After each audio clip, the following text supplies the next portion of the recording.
Hey, everybody. Welcome back to your Dawn of Autonomy podcast. I'm Dawn Zola, your host, CEO of P3 Tech Consulting, and publisher at Autonomy Global. We are knee deep in a month that we've dedicated to this theme of OEM leaders. It's sponsored by Sage Tech Avionics, so we thank them. And this particular show, I can't even tell you how excited I am to have these two gentlemen on the show. I have been watching Robotics Coalition Summit. This is ScoutDI, and these two gents are coming to us from Norway. And so I love the fact that you're finally on the show, and I'm going to have you guys both introduce yourselves. So let's start with Eivind. Tell them a little bit about yourself, your personal background first. Yeah, my name is Eivind Sivertsen. I am the marketing director of ScoutDI, and I have, let's say, 20 plus years in across not that many industries, but I've done most of my work in the semiconductor industry, actually, in different roles like technical and marketing. Well, ending up in marketing, and as we go and get an age, and so that's me. I have a Master of Science in Electrical Engineering, but now I'm the full-time marketing guy of ScoutDI of Norway. Wow, that's amazing. And I imagine that background really informs the way that you're talking about your company, because here you are. So, okay, let's go to Håvard. So, Håvard, tell everybody a little bit about yourself. Yeah. So I'm Håvard Eilertsen, and I'm the Chief Commercial Officer of ScoutDI. I also have around 20 years experience from various, I would say, technologies, but also industries. But I would say mostly from fire and gas detection companies. So that's me. Experienced in business development, commercial leadership. So yeah, that's my background. Well, that's incredible. And at some point, this company, ScoutDI, was born. So I want to talk about that origin story in a minute. But before we do, I know we've got a video to roll and a picture paints 1,000 words. While we're rolling that video, can one of you tell us a little bit about this company, what it does? Yeah, should I go, Håvard? Or you Eivind, please go. ScoutDI is a company that's kind of sprung out of several, technical projects at the university in Trondheim, which is called the Norwegian University of Technology and Science. So it's the largest technology university in the country. Students from all over the world come here because of the expertise that it has in many areas, including robotics and cybernetics. And so there were a few PhD projects that eventually spun out into ScoutDI of making an inspection drone based on a tether power source and a LiDAR sensor for spatial navigation. And that is basically the start of the company. So it very much come from an academic background, you might say, and we still recruit lots of people from the university. I love that. And so many companies actually spin out of the academic world. But you have an interesting name. We talked about this before we went live. So tell everybody this name, ScoutDI, what it originally was, and kind of how the company has evolved. Me again? ScoutDI, it was a very natural name to give to a company making drone inspection technology, like a drone that flies around and looks for stuff, looks to find anomalies and so on. So that was the Scout part, and it was an inspection drone. So the original name was Scout Drone Inspection. But eventually we had to kind of let go of the drone inspection part of the name because we wanted to. We just wanted to focus on designing technology and manufacturing the products while we were getting lots of requests for doing inspections. So we changed it partly because that was not what the company was about. So we changed into mysterious ScoutDI, and we let the audience, try to figure out what the D and the I could be about. Well, now they know it's drone inspection, so secret is out, and you heard it here first. If you were wondering, it could be digital intelligence, and it could be drone intelligence, or there are ways to go around. Well, all of it is good, and it sounds like, you were focused maybe initially out of the academic world on services and actually performing the inspections, but over time, you started focusing on actually the hardware and the software both to create. No, Go ahead. actually, the company actually was about the technology all the way from the start. But once we got out in the market, got known, people thought, oh, here's a company doing drone inspection because the name was Scout Drone Inspection. So that is the story. Yeah, it is. So it actually caused confusion. First and foremost. All right, very good. So, as you were, Howard, I'm gonna go to you because as the company was evolving over time. By the way, what year was the company actually formed? 2018. Okay, so all right, 2018. And what were the initial target markets that you guys were looking at in terms of, the hardware, the software, and those inspection services people could use it for? Yeah, so I think it started basically, so the problem that they wanted to solve was kind of manned confined space inspections. And those basically comes with, I would say, three main problems. So first, it's unsafe. So basically a lot of people falling, toxic exposure.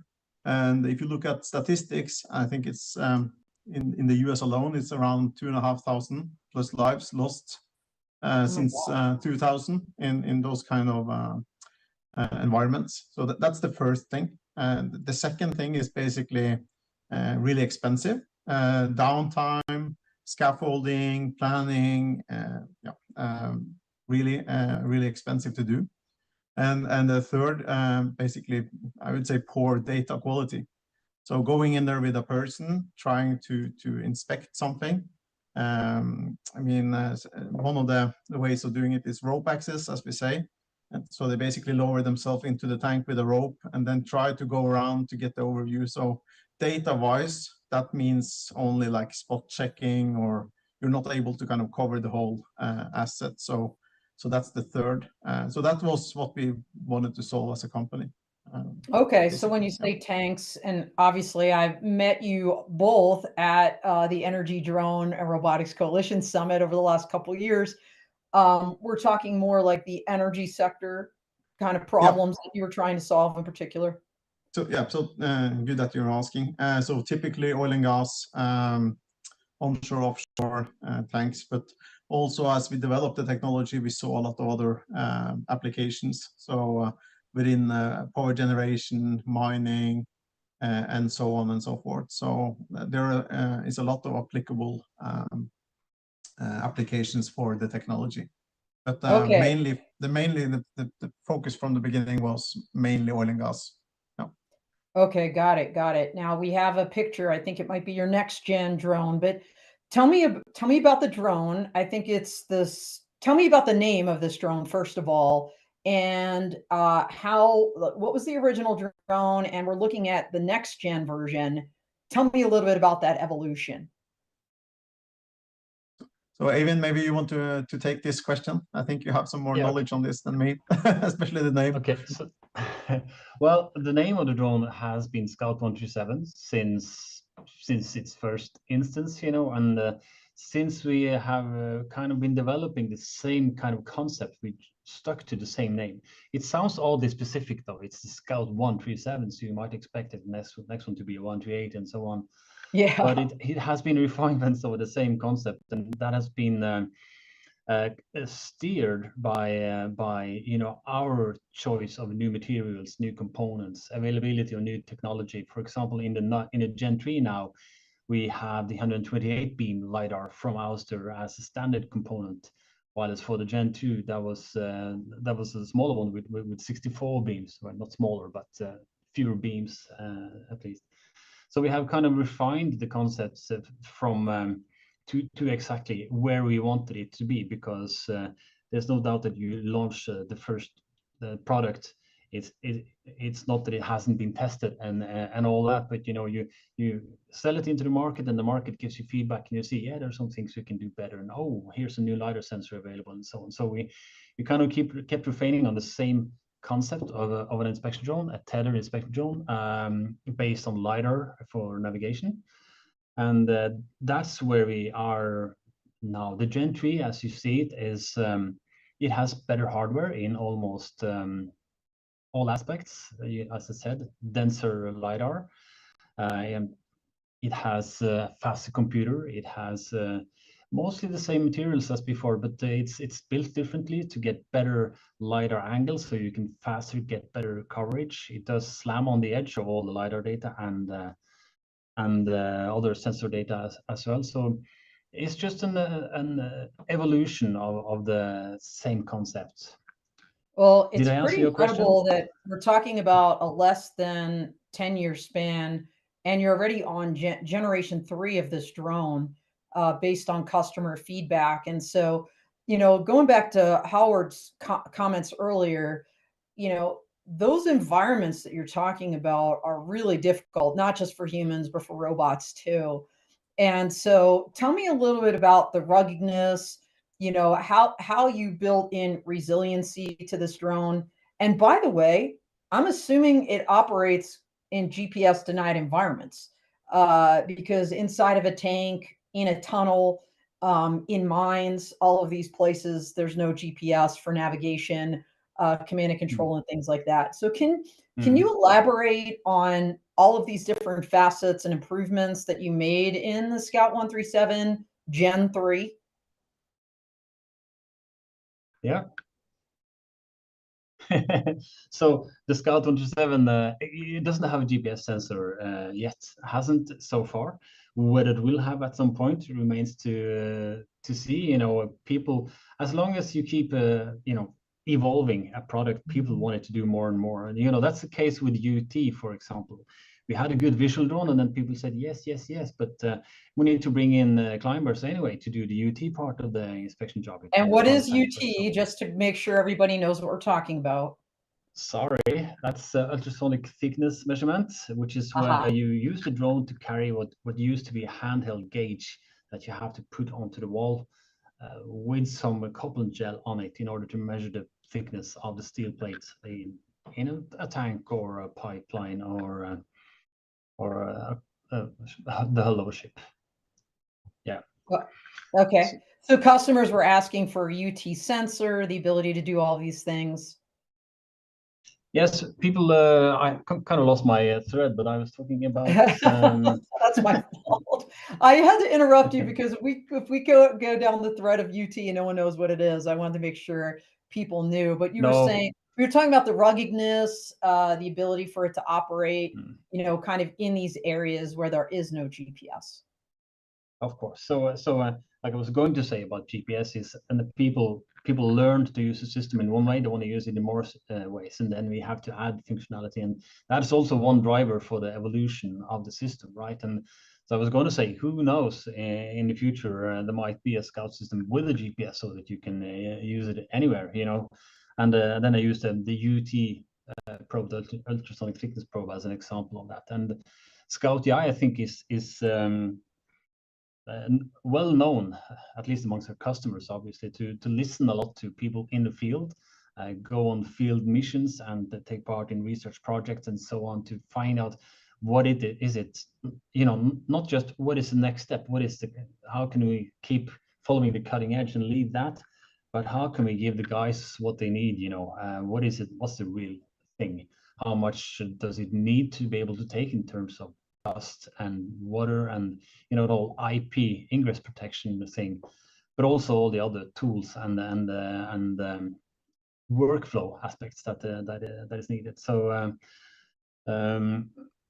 how we do it is a lot of field testing, staying close to lots of customers and champions, people that like the company and like our system, and have them try it and have them use it, and have them destroy it if needed, so they can tell us what happened and what is needed to take the system even further.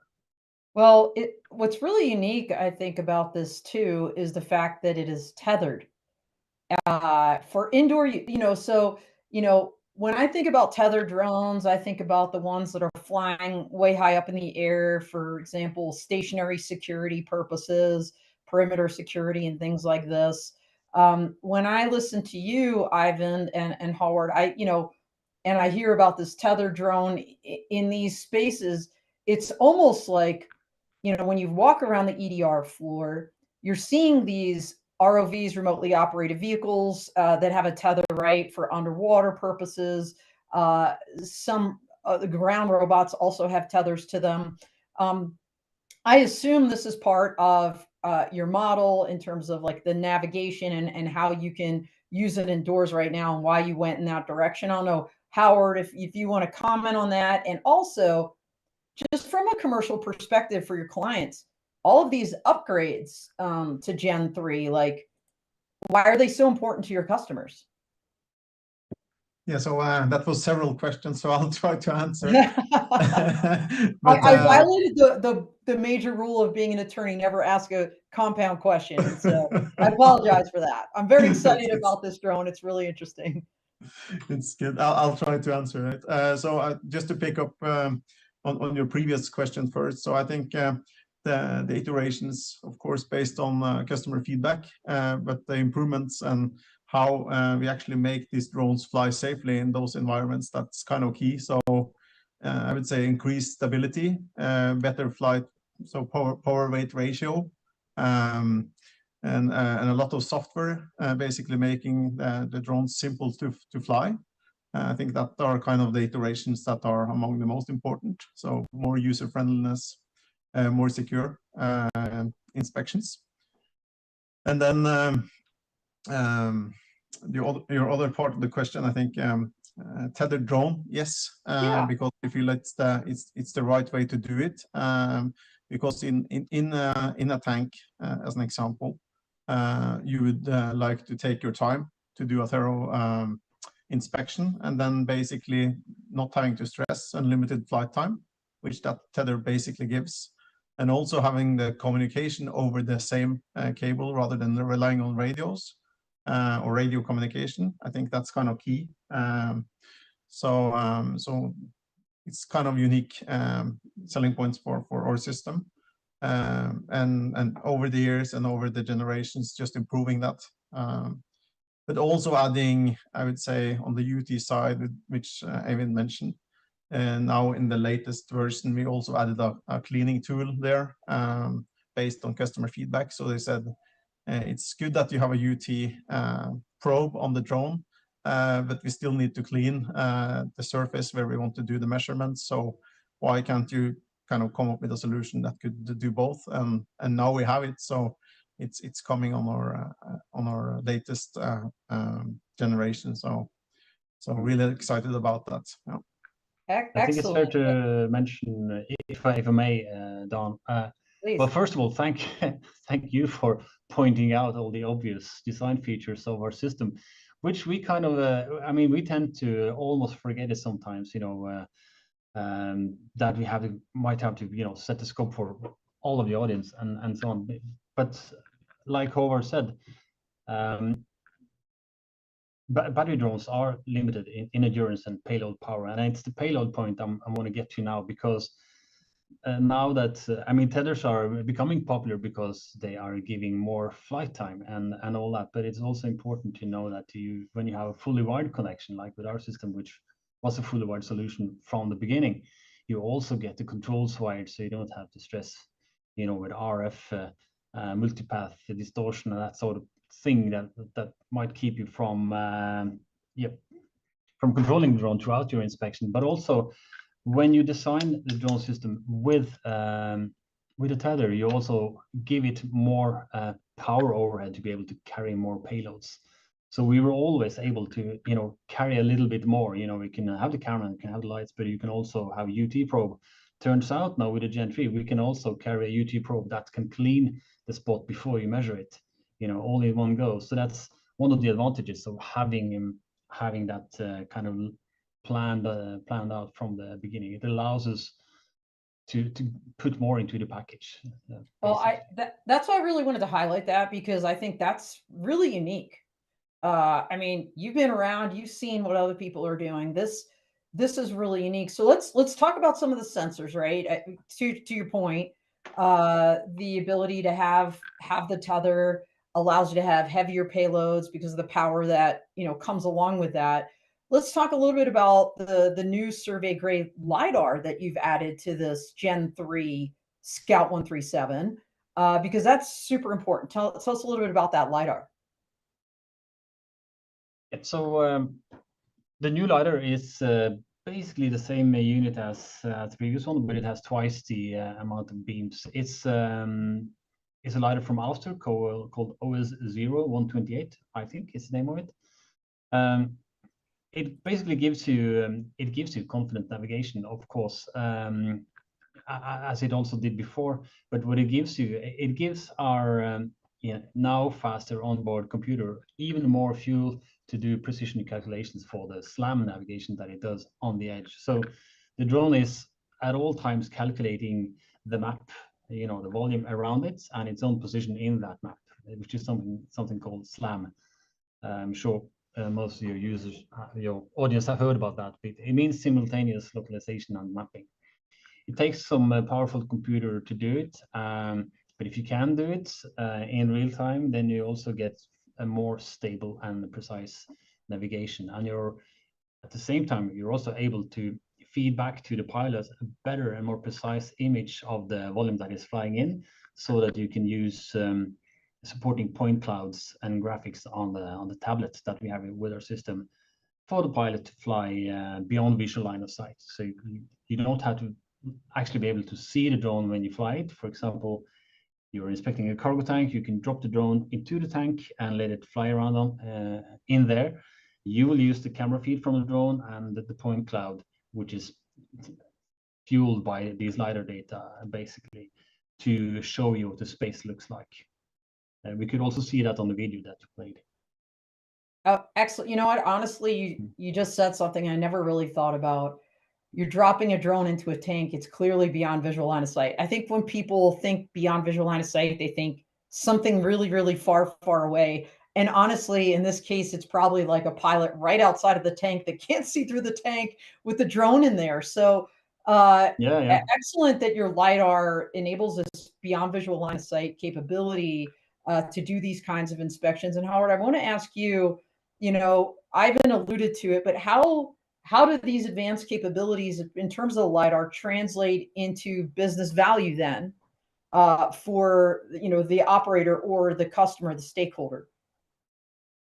Of course, the first thing is enabling safe flights, as we have been saying over and over, but it also using the LiDAR, we build point clouds, which then could be used to develop digital twins, 3D models. You could also use it for measurements, etc. So the data is basically enables a lot of value creation. Yeah, without thinking about everything right here now, I think that's kind of the idea. So combining the point cloud data with the visual pictures and video being recorded, and then also with the U2 measurements, you basically get a full set of data that shows you and which you could analyze afterwards, and it could bring a lot of value. One example would be how to plan your maintenance on those assets, etc. To basically save money there as well. So. Excellent. I mean, it's always about the data. I mean, that's why we have drones in the first place, right? To gather the data needed for business decisions and do it in a more safe, reliable way than some of those traditional methods we talked about at the very beginning. You said UTM. I didn't want to interrupt you and derail your comment. And most people think UTM as UAS traffic management, and I know you meant something there. So tell us UTM, what you mean in this context. So ultrasonic measurements, basically. Okay, ultrasonic measurement payloads. Okay, so this is what we're talking about. So many different plug and play payloads for the Scout 137. I know a zoom camera is another highlight. So Eivind, I'm going to go back to you.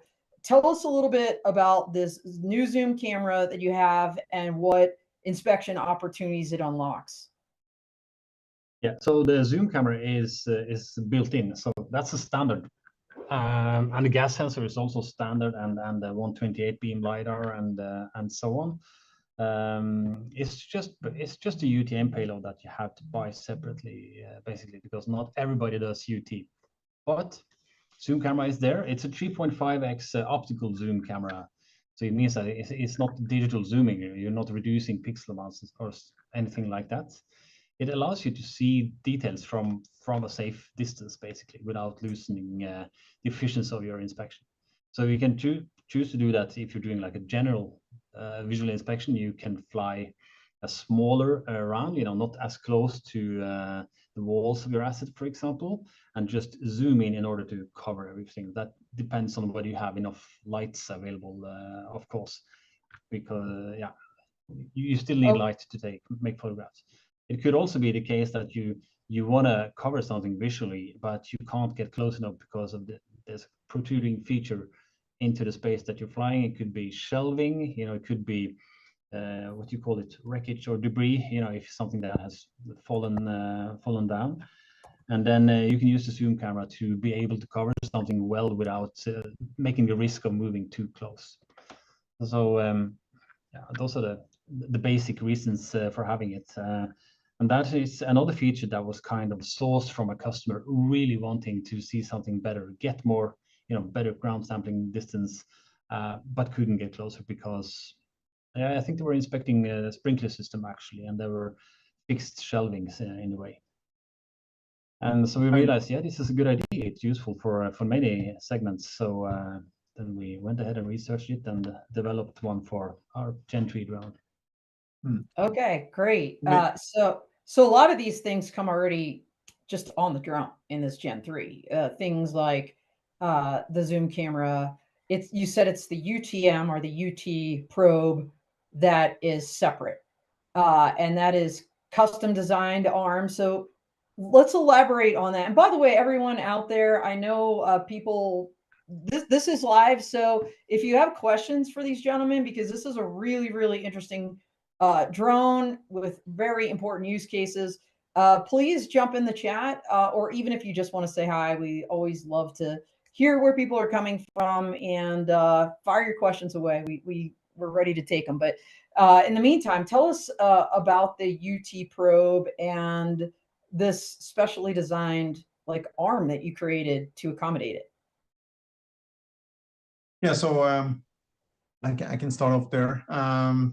So basically, it's we also had the UT add-on on the second generation drone.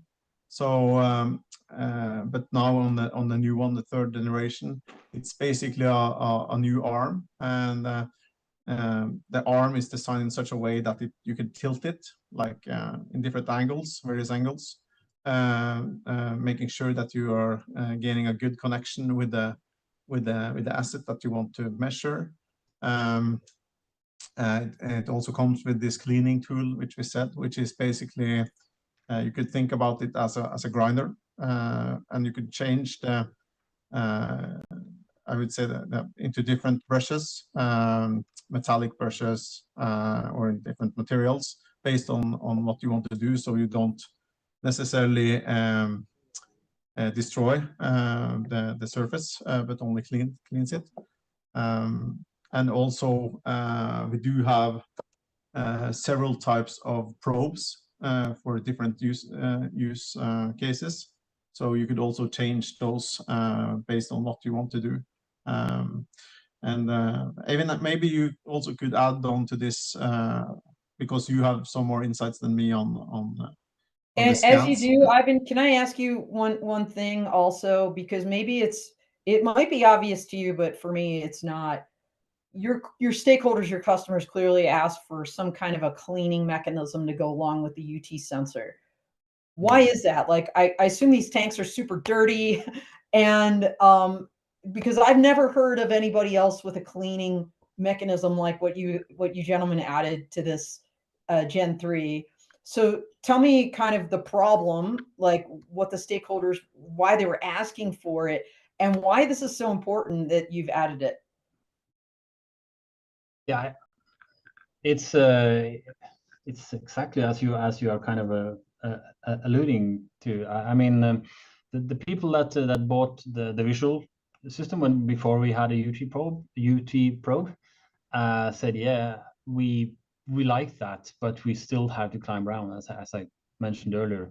And then we developed the second generation UTM payload, which was very good thing, well received and all that. But many of our customers are in, dusty, dirty environments, particularly in oil and gas. You might have land-based storage tanks or cargo tanks on FPSOs or tank vessels and so on. That may be dusty, dirty. There could be residue of a product, hydrocarbon products on it, and it won't be possible. It could even be flakes of rust, or the surface can be rough from corrosion. And in many cases, then you simply can't make a measurement. The measurement process relies on having something that's called couplant gel, so that you need a watery interface between the probe and the steel in order to be able to measure. And if it's dust or dirt or something in there, you won't get that nice interface, so the measurement won't work. So the next request was from the field. Well, we need something that cleans as well, and it needs to clean well, because other people have cleaning tools too on drones and so on, but it needs to be able to apply a lot of force to the surface, so that it can actually remove stuff that might have grown stuck to the surface, like hydrocarbon residues or even paint. So it has to be able to brush away stuff. So that's why we provide our motorized brush with you can use different brushes on it. It could be steel, it could be fibers if you just need to take some dust away, but it needs to stick to the wall, which is it uses magnets to do, and then just hold on to the wall and brush it really hard. And the next thing that happens when the spot is clean and bald, then the probe comes in, whoop, like this. There you go. So it does the cleaning and the measurement in one go, and it's based on the need from the field, because it was useless trying to measure basically in some cases. And also the fact that you can do it with the same tool means that you are reducing, you're cutting the inspection time for this type of job in half or more. Yeah, I mean, I mean, to your point, yes, I've heard of people that have the drones that have the ability to clean. I've heard of drones that have the ability to do these kind of contact inspections that you're speaking of. I've never until now heard of a company that's figured out how to do both in one go with one mechanism. I think that's super cool. And by the way, so do people out there. We've got people in the audience finally jumping in the chat. Thank you. Thank you. Madison Adeline is saying, hi, thank you for having me. And she is a college drone student, by the way. So we love having the future workforce. Thanks so much for listening in, Madison. Hope you're learning a lot. And Baba T4 says that they're interested in the tethered system. Here's the question to you, gentlemen. Does it have a vehicle or boat follow mode? I don't know that answer, so I'm throwing it out to you. Does it? A follow mode for following following what? Other a vehicle vehicles? Or a boat, like, so your drone is tethered. You're generally using it, or customers are using it for inspections, like in kind of confined places, as we spoke of. There are some, let's just say, can you use it as like a trail vehicle, or something that could follow something else, whether it's an ROV, like we talked about, tethered ROV, or something else? That is something, right, Håvard? We have been discussing this kind of thing. If you there you go. Ideas are being sparked. Other vessels. Yeah, and I mean, we have gotten to some point when it comes to not following other vehicles or vessels, but compensating for wave motion inside a vessel, for example. That's another interesting aspect, because you can be flying inside a vessel and then it will just slam you in the face because of the waves and so on, right? But so you need to have a drone that can compensate for that sort of thing. But I don't know, Håvard, what should we? I think, typically, so if I think about, I would say more commercial, regular drones, the ones that you use for recreation or in private setting, then they have this functionality that you could just tag something and it will follow, right? Right. But on our case, our drone system is limited by the tether, which basically gives a maximum of 60 meters with a generation 3. But as Eivind is pointing out, we are looking into, and we are putting functionality into our software. So when you have, let's say, on a moving ship in transit, you could do the inspection, and the drone would calculate on the go if the ship is moving, and it would actually move according to that, so it doesn't crash into the wall. So wave motion, motion in general, we are able to compensate for that on the go. So it's kind of a tracking system, but I think it's in a different way than what is being asked here. So yeah. I totally get it. And, I would think most of those ship inspections you're talking about, I remember I interviewed, I feel like it was Drone Up a really, really, really long time ago. And they were talking about these ship inspections that some of their pilots were doing inside of ships, and there's water in there. Even at port, depending on what the weather conditions are, the environment, even if it's anchored, you could still get movement there, of course. And even if it's not crazy weather, you're still going to be very small and perceptible movements to the eye that might be relevant to these measurements you're talking about for the data. So really awesome that you're already looking toward. They're already working on Gen 4. What the heck, guys? I love it.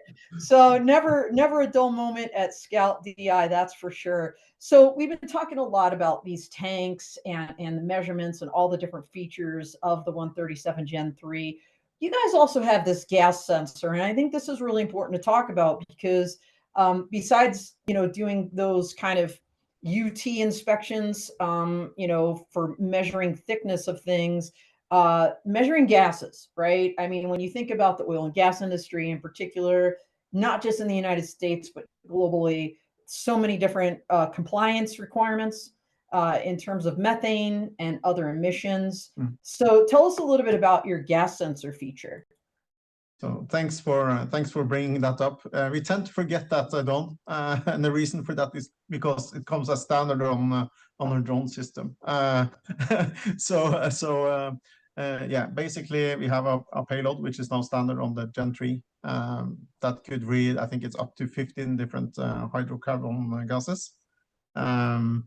And basically it's there since we're flying in toxic environments to give you kind of a warning if it detects gases. So our drone system is not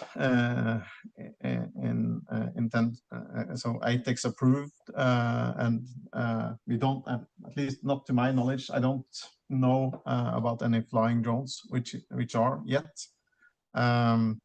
So this is kind of a safety feature, giving an early warning if there should be explosion or dangerous gases in the asset that you are inspecting. So yeah, that's kind of the idea with it. Yeah. And so standard, that's amazing. Yeah. So I knew we would get short on time because there's so many different interesting features and aspects about what you're doing at ScoutDI. But I want to make sure we talk about the data, right? Because all of these features, they all have one purpose. It's to give the best data possible. And data integration is central to the value that you guys bring to the table. So not only did you create this amazing hardware, you also created this thing called the Scout Portal. Tell us how the Scout, what it is, and how it ties everything together. So the one-liner that you're of what you're kind of talking about is, to go from raw flight data to actionable insights all in one platform, and that's what we've been setting out to do from the beginning. There, you don't need any third-party tools to get what you need from the ScoutDI system. The drone lets you get all the data, right? And then you can live stream it to the Scout Portal, or you can upload it to the Scout Portal via your laptop, for example. And then the Scout Portal and manages, or that's where you manage all your data. You visualize it, and look at all the data points. So you have everything in one package, so to speak. when you fly, capture data with a drone, that could be like 4K video and photos. It's the 3D LiDAR data. It's the UT measurements, right? All the things like that. That's lots of different data which kind of belong to different domains, but they all contribute to the same picture, the holistic image of your, the condition of your assets, what you want to know. So if you gave it like an Excel spreadsheet with all the UT measurements and then a folder with 200 photos, here it's very hard for you to make up an opinion on what's going on, on the condition or the health of your asset. So what you get in the Scout portal is a platform that shows you all this stuff at the same time and in context. So what you see is it's visualized like as a point cloud, the asset that you flew in, like a storehouse or a cargo tank or a silo or whatnot, a tunnel. And then you can see the trajectory that the drone was flying during inspection. You see there are markers for all the photos, of course, and a full video timeline, obviously. So there are many ways you can go from to look at all the data. You can look at everything from A to B, A to Z, I mean.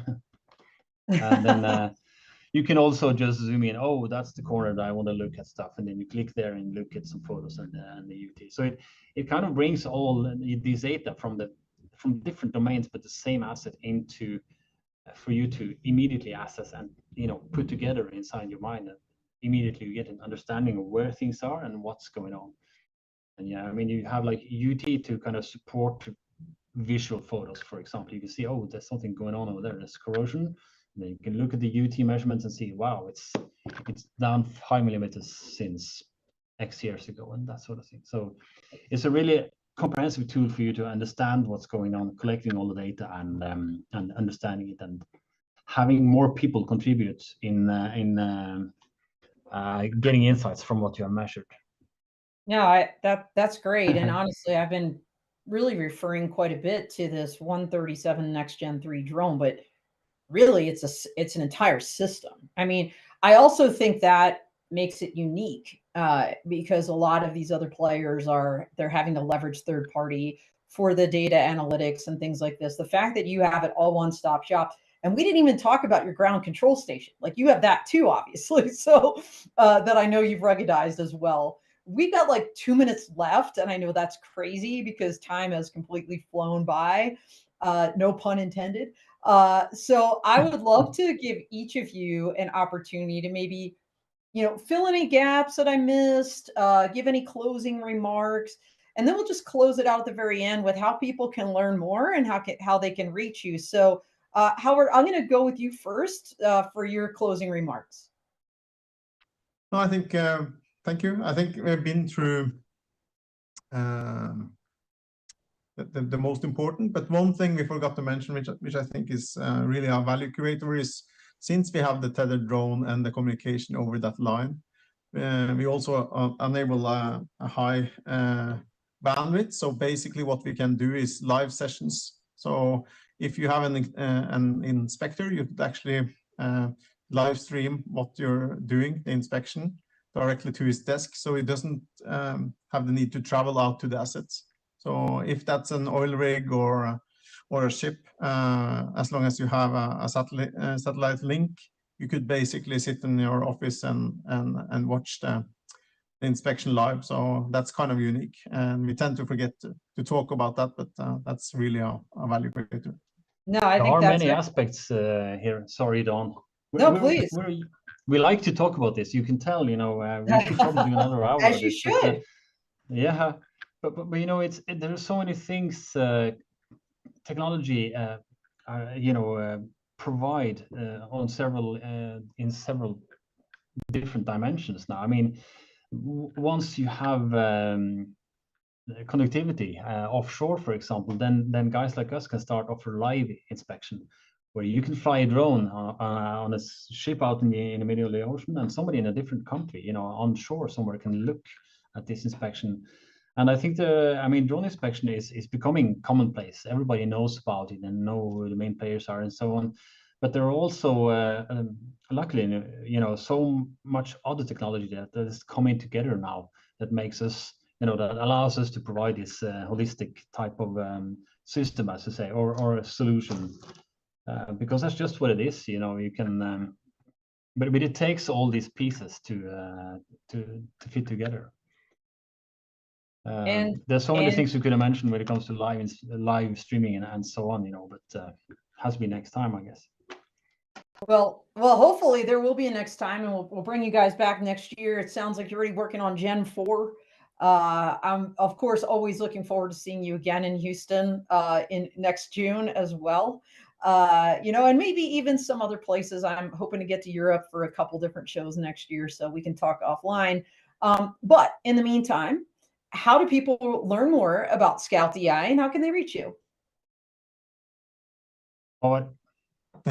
So yeah, you leave that to me, that's fine.